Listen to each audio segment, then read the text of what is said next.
жалпы былай айтсақ, мында бізде Қазақстанда басылымдар көп. Соған қарағанда мына мұғалімдерге арналған басылым мен өзім ойлаймын бір жағынан керек шығар. Екіншіден бір ерекшелігін айтайық. Біз бәріміз енді школда, содан кейін жоғарғы білім алғанда, университетте оқығанда Қазақстанда мұғалімдерге енді бәрі былай оң көзімен қарайды. Соған қарағанда осындай басылымдар керек. Жалпы әрбір газетте мұғалімдер туралы енді материалдар шығады. Бұлай өзі әдейі арналған газет, содан кейін басылым керек деп өзіміз журналистер одағынан да бұлай керек деп өзіміз ойлаймыз. Бәріміз біз енді жалпы басылымдар Қазақстанда көп, мұғалімдерге арналған, енді мен білемін, журналдар да бар, содан кейін арналарда содарға арналған бағдарламалар бар. Былай қарағанда басылым жоқ. Өзім ойлаймын, бұл дұрыс шығар. Содан кейін газеттің қағаз нұсқасы мен электронды нұсқасы қайсына халық көп көңіл беріледі. Бұл екі нұсқаның қайсынан болашағы зор.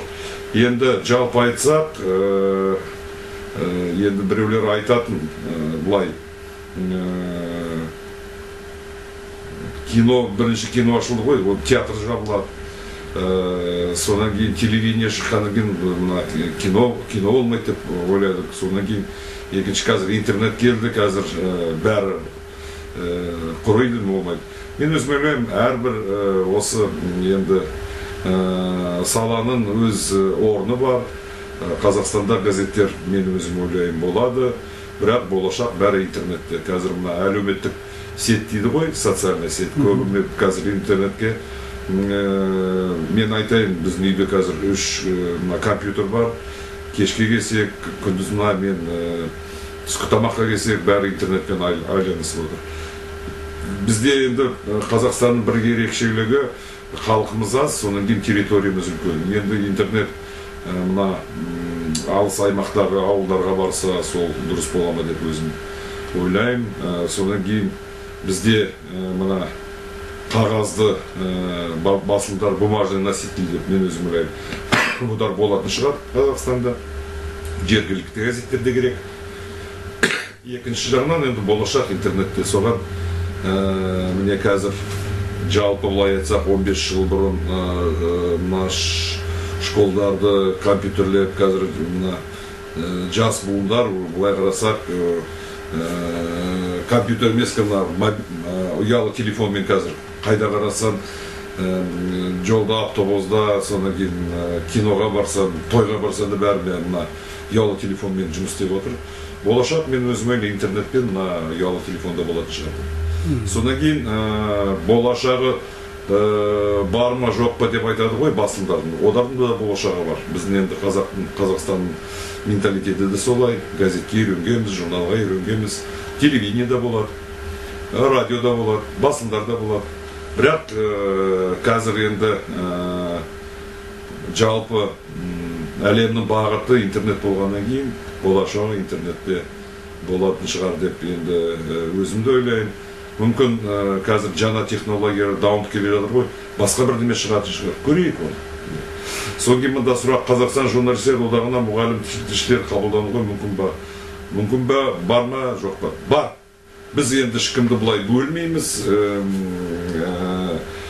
Кейбір нелер бізге келеді, әр саладан дәрігерлер, мұғалімдер, газеттерге, журналдарға өздері материалдарын берсе, содан кейін біздің жарғымызға оң көзімен қараса, біз қабылдауға ешқашан біз қарсы емеспіз.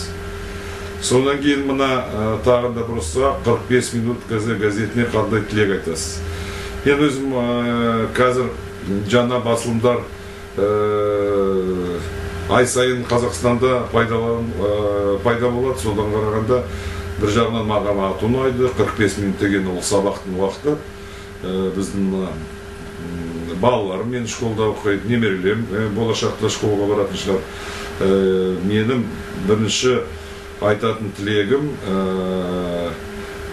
мұғалімдердің пікірін осы газет айтса, мұғалімдер де елдің сөзін айтып, осы ашық газеттерге жалпы мына 45 минут газетіне нетсе, ол да жақсы болады деп өзім ойлаймын.